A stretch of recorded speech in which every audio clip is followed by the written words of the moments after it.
There is a place in our Env province, deep in the woods, a former military settlement with its own unit. It was abandoned during the Perestroika era when the unit was disbanded and the residents relocated. A single-track railway used to run to it, but it has not been active since the late 1970s. Parts of the track were later dismantled, probably by locals who sold them for scrap. For about 15 miles around the place, there is nothing. No villages, maybe a couple of illegal shacks or hunter cabins at best. I have searched high and low for info on what has become of the place. Photos, reports, anything, but there is nothing. Just the occasional forum posts like, planning a trip to this spot on X date, anyone been there, or looking for 2 more people for an expedition to settlement name, and that's it. No photos after the abandonment, no updates on what it's like now. Being naturally curious, I have explored a lot of abandoned sites around my region and beyond, but I could never bring myself to actually go to that place. Funny thing is, I only found out about it by accident 3 years ago while walking my dog in the park. An old man tried to pet her. At first, I was going to tell him off, but we ended up chatting. He'd once had an East European Shepherd too, but after it died, he never got another. Still loved animals though. He started telling me about his life. At first, I was not all that interested, but he was a great storyteller and I got hooked. Turns out, he was from far away, but military service brought him to that very village before it was resettled. Later, he moved to our city. To leave the settlement, he had to sign a bunch of NDA-style papers. It was considered a secret facility, but according to him, there was not anything particularly top secret. Just a regular motor rifle unit, a park, a few hangars.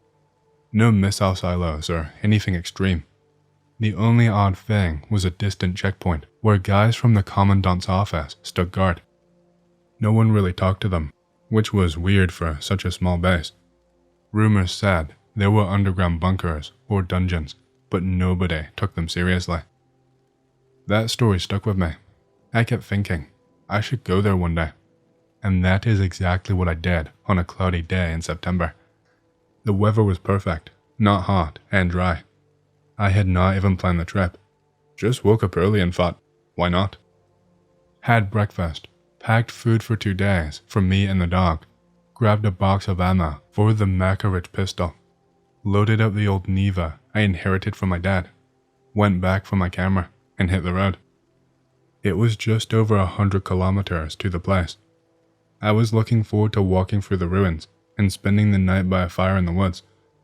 The drive flew by, and 2 hours later, I was turning onto a dirt road that ended at a disused railway stop. Took a break, had a snack, walked the dog. From there, a concrete road led on, cracked and clearly unused for years. That was a good sign. If no one drives here, odds are no one is hanging around the village either. Nobody is trekking through the forest just to get here. Thinking that, I drove the rest of the way in no rush. At the village's edge, there was a checkpoint with a lowered barrier. I got out, lifted it, and drove in. Roxy, my dog, had been watching out the window the whole time, ears perked, tongue out. As we reached the center of the village, she started sniffing the air. New place, unfamiliar smells, I figured, not thinking much of it. She wasn't acting worried, so why should I? The village exceeded my expectations, judging by the fact that there was not a single graffiti tag on the walls, and most of the windows were still intact. It was clear no one had been here since it was abandoned. I parked the car at an intersection, got out, and let Roxy stretch her legs. Looking around, I saw identical 3-story houses with peeling paint, their sides facing the crossroads.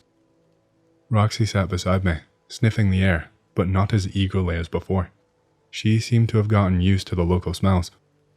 I scratched her behind the ear, grabbed my backpack from the car, and decided to leave the vehicle locked.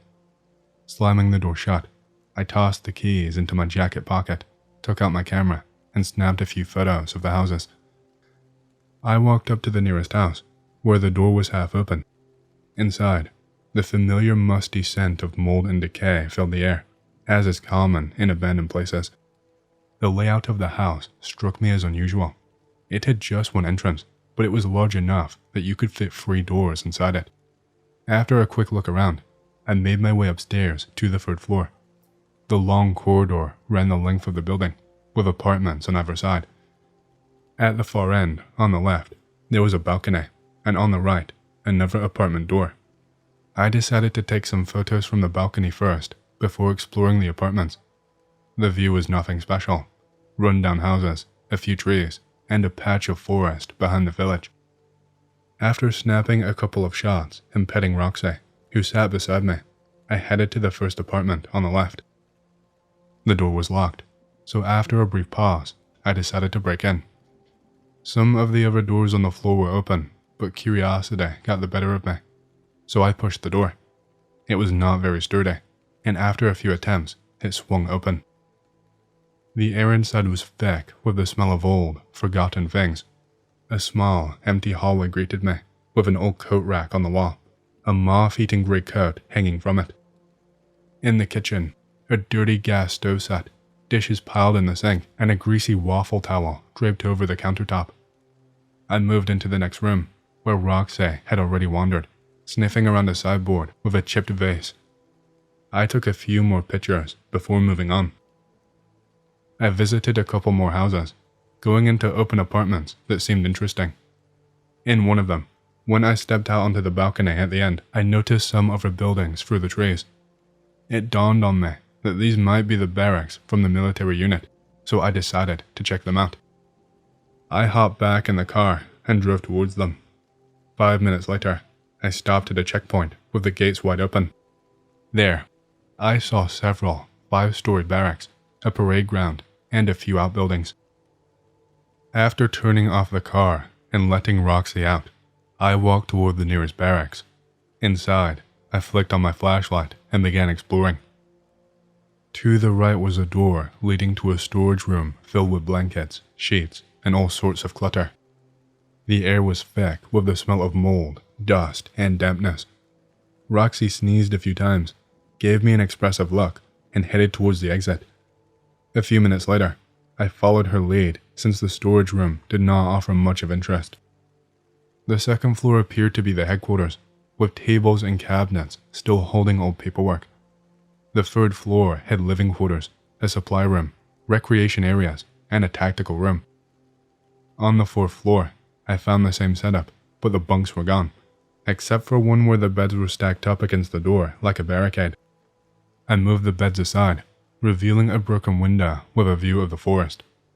Looking down, I could see rags and glass shards scattered on the grass below.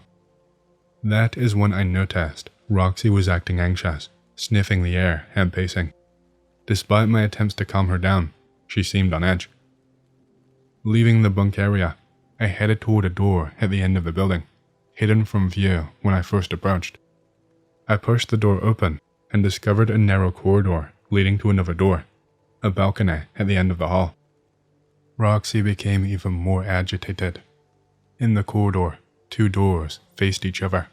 One, an iron door with a barred window, was likely a gunroom, while the other was wooden, just as closed as the first.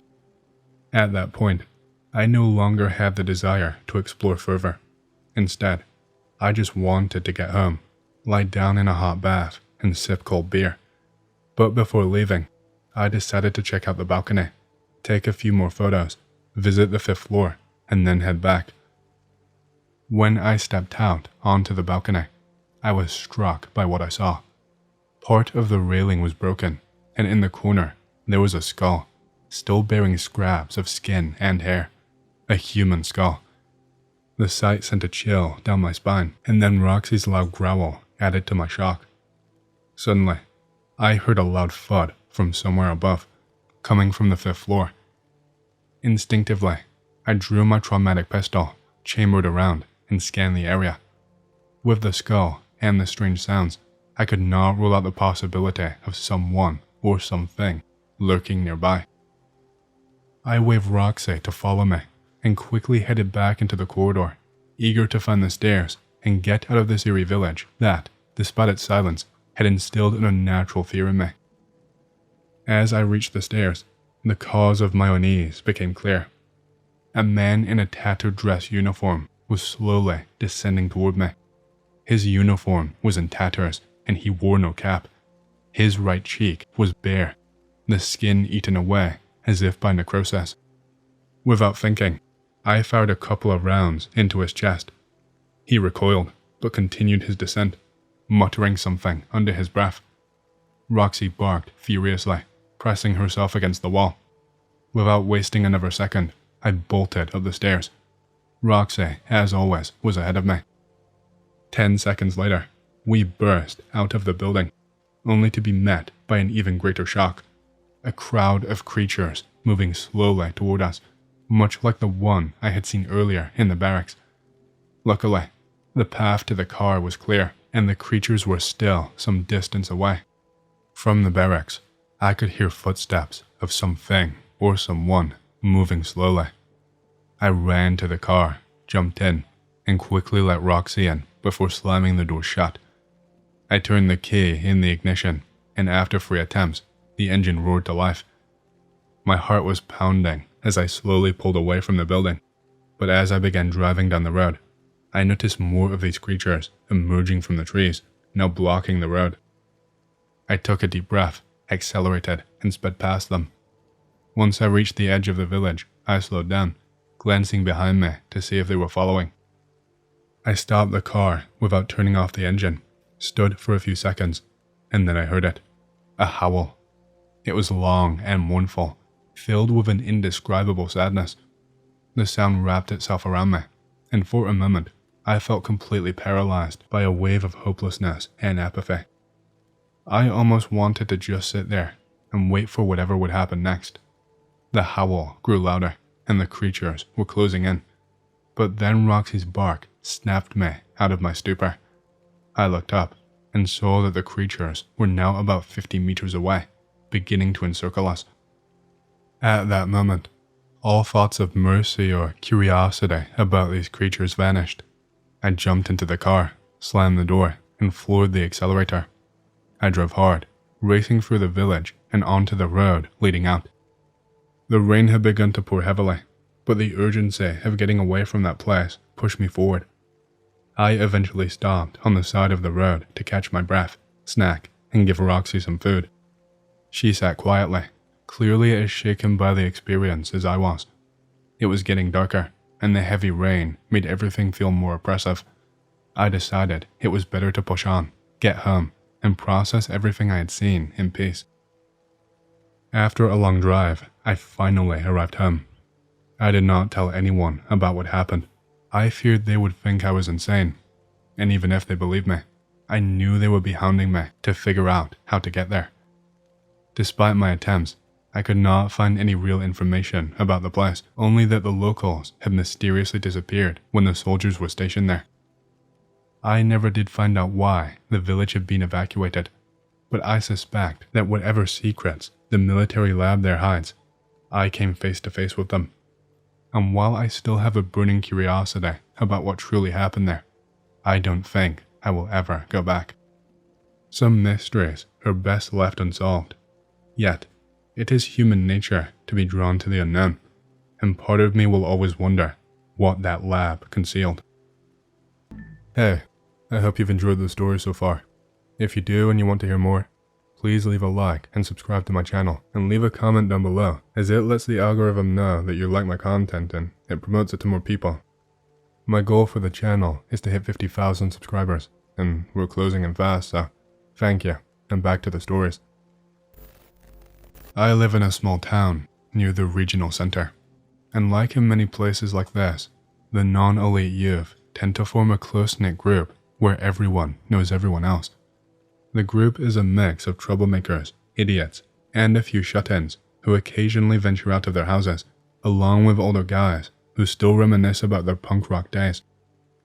The story takes place several years ago, around the time the first Stalker games were released and when books by Donsov on similar themes were popular.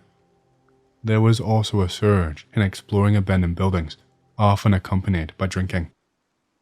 In our town, there was an almost half-abandoned factory right in the center, and one day, I went to one of the usual drinking parties with the group. I was surprised to see that some of them were not drunk or acting like fools. They seemed serious. After asking around, I found out they decided to spice up their nights by venturing into the abandoned part of the factory to give themselves a thrill.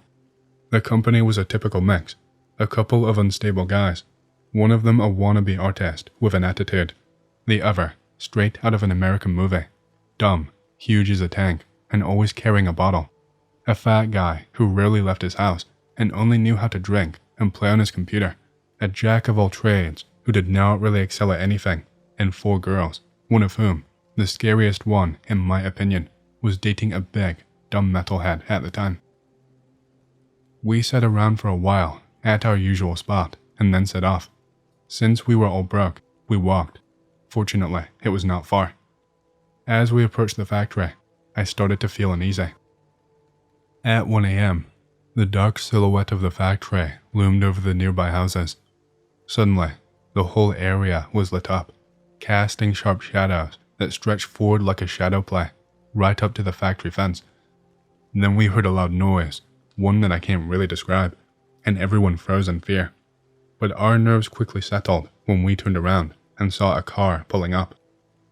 Our mutual acquaintance, a guy a few years older than the rest of us, climbed out, grinning, struggling to get his 2-meter frame out of the low car.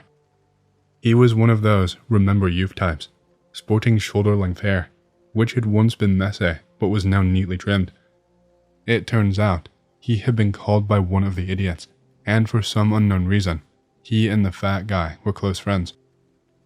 After a quick greeting, and some awkward tension when the 2 guys switched their attention to him, he parked the car on a steep shoulder, saying, "A Lancer is an all-terrain vehicle, just a bit smaller," turned off the loud music, and then joined us.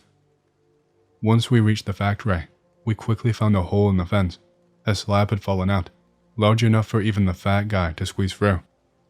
On the other side, we froze in awe. The industrial monster before us, even in its decaying and unlit state, was massive.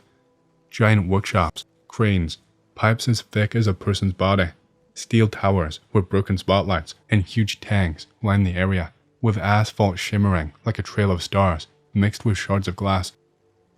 It was a strange and eerie kind of beauty, but as imagination ran wild, it was easy to picture some mythical monster lurking within this labyrinth. We walked along the fence, hesitant to venture further, until we reached a wide, 4-lane road that seemed to be the plant's main path. Around us, things creaked and groaned, giving us chills, so we spoke in hushed voices to calm our nerves, repeating the explanation that the sounds were just from the structures contracting after the heat of the day. After walking down the main road for a bit, everyone decided it was time to explore one of the workshops. To get in, we had to climb a metal ladder that led up to a door above the main gate, which was locked tight. Our older friend was the first to climb up, and the fat guy joked, "You can tell he used to be an electrician, even if he tries to act all serious now." Everyone laughed, and the tension eased a bit. After a quick look through the door, our older friend said, "Nothing interesting," and slid back down. But the curiosity mixed with fear, and we all started climbing up one by one. The fat guy, the girls, and the older guy stayed below, with the former helping everyone up the ladder, which started 2.5 meters above the ground, joking along the way, "Don't piss yourself. If they get you, they'll let you go." The group split in half as some of us were already at the top. The fat guy, who was still below, decided he would not climb up, saying, "We will go wander around. Call us when you're done." The older guy then mentioned that the workshop had already been looted before, so there was no point hanging around down there.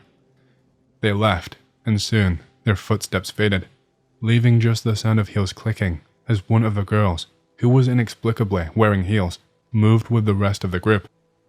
We squeezed through the door into the workshop one by one, tension building with every step. Inside, the factory felt different, alive almost. The machines, equipment, and overhead cranes, though old, still held on to their paint, looking worn but not abandoned. The crane hook swayed gently on its cables.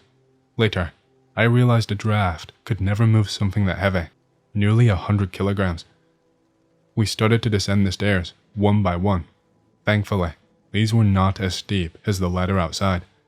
Moving quietly along the wall toward the center of the workshop, every time we stepped, something cracked or crunched underfoot, adding to the constant background noise of the factory. Occasional clicks and creaks that seemed to echo through the place. The girls walked hand in hand, slightly hunched over, as the initial courage drained away with half the group. After about 10 meters, the ground stopped crunching beneath our feet. The dust and dirt gave way to a damp, rubbery surface, and the further we moved into the workshop, the squishier the floor became. By the time we reached the middle, it was more like stepping through a wet swamp. But despite the muck underfoot, the place still seemed cluttered, but not completely ruined. Surprisingly, the scavengers had not reached this part, since even the wires were still intact. As the swampy mud started turning into water, we stopped, staring at the surroundings. Ahead, about 20 meters away, there were more passageways between the machines, and a slanted table with some papers on it caught my attention. I was already planning how to reach it without getting soaked when we heard a scream from outside. It was impossible to make out the words, but there was no mistaking that it was someone calling out. Then came a dull, heavy thud, the kind of sound you know comes from something massive hitting the ground, something that must weigh close to a ton, or at least half a ton. The scream came again, quieter this time, but still unmistakably familiar. Frozen, we stood there for a minute, straining to make sense of it. Then, suddenly, the silence inside the building broke. A splash echoed from the far end of the workshop, followed by another, louder this time. Then again, just as loud, but much closer. And again, closer still. It did not take long for our nerves to snap. We bolted for the exit, running like mad through the workshop, the sound of splashing and water gurgling close behind us at intervals of 3 to 5 seconds.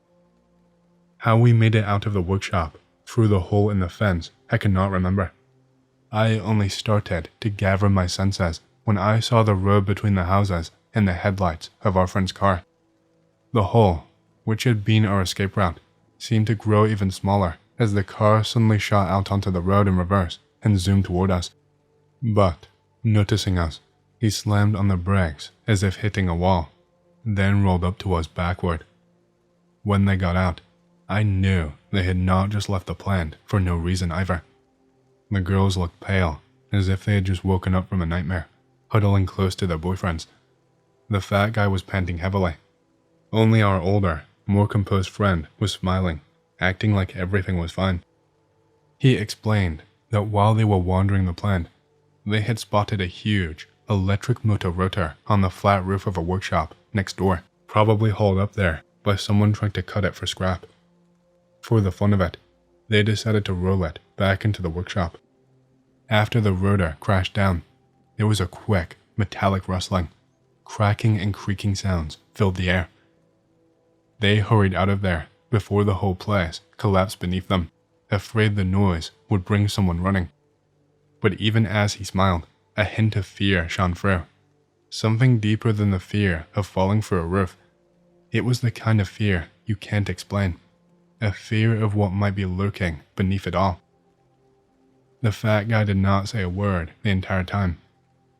In the end, we all piled into the car, taking 2 more of the group with us, the metalhead and his girlfriend, and nearly ran all the way home. Now, I'm asking you, Devach, explain that to me with natural causes. I got one. Camping with 2 of our friends in the Adirondacks. Nasty thunderstorm blows through, trees blown down, almost die. Take shelter in random cave a couple 100 yards from the campsite. Don't bring a flashlight. Sun goes down while we're in there. Fucking pitch black as we walk back to camp. Can't see a goddamn thing.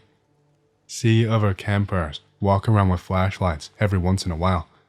Stop as a group so my one friend can tie his shoes. Hear flip-flops in front of us, but we're all stopped. Flip-flops get louder. No sign of flashlight. Make out silhouette of man walking right towards us in the dark by himself. We freeze. He comes right up to us. It can get lonely out here in the cold and damp. He continues walking on by. What the fuck, on back to camp.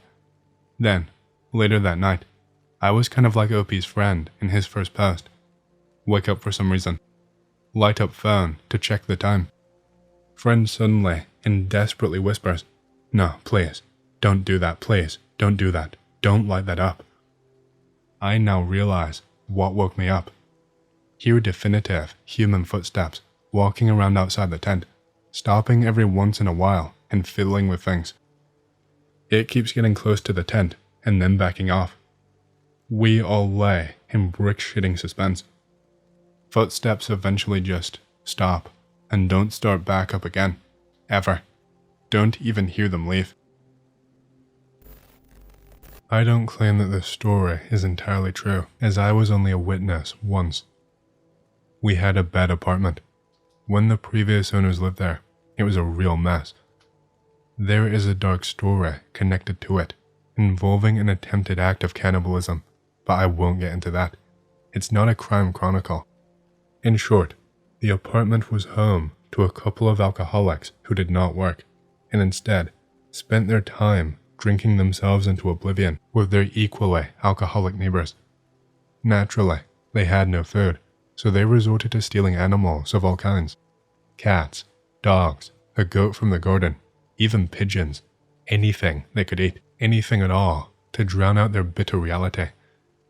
Eventually, they were caught and taken to the police station, and later, to a less than distant prison for attempted murder.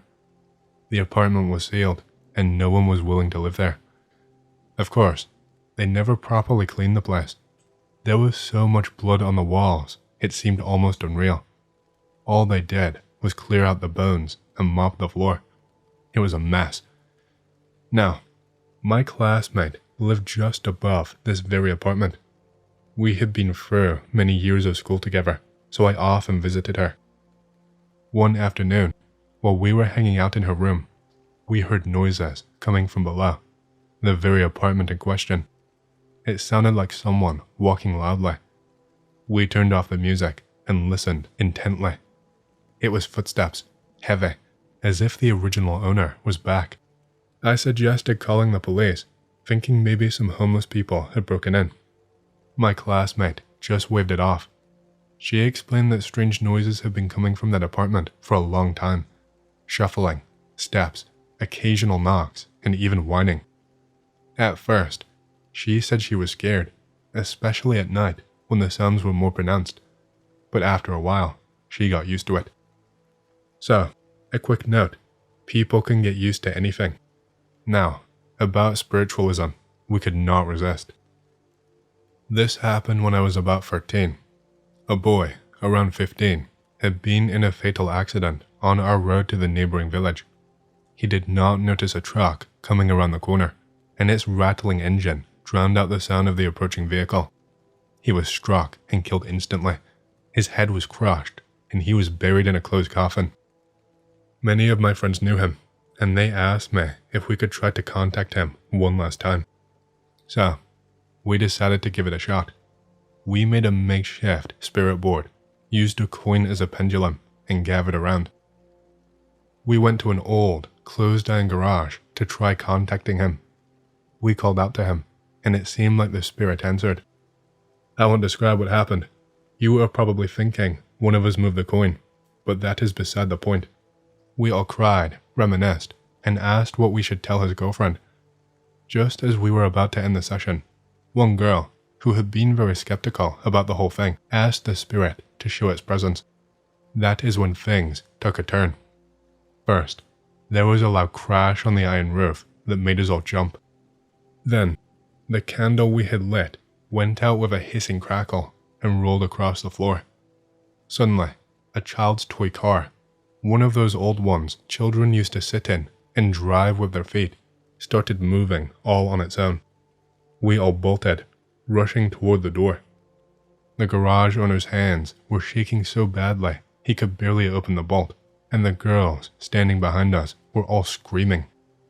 When the door finally swung open, we spilled out into the street, and collapsed onto the asphalt.